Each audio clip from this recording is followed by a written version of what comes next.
പത്തനംതിട്ട തിരുവല്ലയിൽ തിരഞ്ഞെടുപ്പ് കാലത്ത് കക്ഷിഭേദമന്യേ എല്ലാ നേതാക്കളും പ്രവർത്തകരും സ്ഥാനാർത്ഥികളും തേടിവരുന്ന ഒരാളുണ്ട്.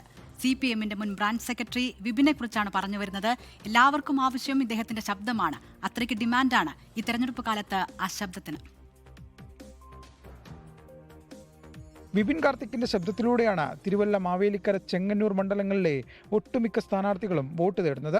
3 പതിറ്റാണ്ട് മുമ്പ് ഗുരു പ്രസന്നൻ നീലാംബരിയാണ് വിപിന്റെ കൈകളിലേക്ക് മൈക്രോഫോൺ കൈമാറിയത്. പിന്നീട് ഇങ്ങോട്ട് വന്ന തെരഞ്ഞെടുപ്പുകളിലെല്ലാം തന്നെ വിപിന്റെ ശബ്ദം അവിഭാജ്യ ഘടകമായി മാറി. ചുണ്ടിൽ വിരയുന്ന നിഷ്കളങ്കമായ പുഞ്ചിരിയുമായി നക്ഷത്രങ്ങളുടെ രാജകുമാരൻ നിങ്ങളുടെ അനുഗ്രഹത്തിനായി എത്തുകയാണ്.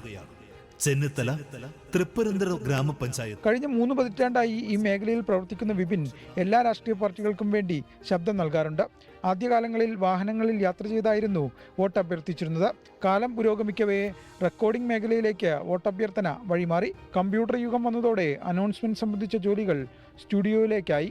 സമാഗതമായ ത്രിതല പഞ്ചായത്ത് തെരഞ്ഞെടുപ്പിൽ പത്തിയൂർ ഗ്രാമപഞ്ചായത്ത് 11ാം വാർഡിൽ മത്സരിക്കുന്ന ദേശീയ ജനാധിപത്യ സഖ്യത്തിന്റെ സ്ഥാനാർത്ഥി. പകൽ സമയത്ത് ബാങ്ക് ജോലിക്ക് പോയി രാത്രി ഏറെ വൈകിയാണ് റെക്കോർഡിംഗ് വർക്കുകൾ തീർക്കുന്നത്. അനൗൺസ്മെന്റിന് പുറമെ തെരഞ്ഞെടുപ്പിൽ മത്സരിക്കുന്ന സ്ഥാനാർത്ഥികൾക്ക് വേണ്ടി ഗാനങ്ങളും തയ്യാറാക്കി നൽകുന്നുണ്ട്. രാഷ്ട്രീയം വ്യക്തിപരമാണെന്നും ശബ്ദത്തിന് രാഷ്ട്രീയമില്ലെന്നുമാണ് വിപിന്റെ പക്ഷം. എന്നെ സംബന്ധിച്ച് ഞാൻ CPMന്റെ സജീവ പ്രവർത്തകനാണ്, മുൻ ബ്രാഞ്ച് സെക്രട്ടറി കൂടിയാണ്. പക്ഷേ ഞാൻ എല്ലാ രാഷ്ട്രീയക്കാർക്കും ശബ്ദം നൽകാറുണ്ട്. അതിനൊരു കാരണം, രാഷ്ട്രീയം വ്യക്തിപരമാണ്, ശബ്ദത്തിന് രാഷ്ട്രീയമില്ല. ശബ്ദത്തോടുള്ള അഭിരുചി ഊർജ്ജമാക്കി വിപിൻ ശബ്ദമുയർത്തിക്കൊണ്ടേ ഇരിക്കുകയാണ്. 24 പത്തനംതിട്ട. ലോകത്തെവിടെയായാലും ഏത് സമയത്തും 24 വാർത്തകളും ഓഗ്മെന്റഡ് റിയാലിറ്റി പാക്കേജുകളും എക്സ്പ്ലെയിനറുകളും വിശദമായി കാണാൻ ഞങ്ങളുടെ YouTube ചാനൽ നിങ്ങൾക്ക് സബ്സ്ക്രൈബ് ചെയ്യാം.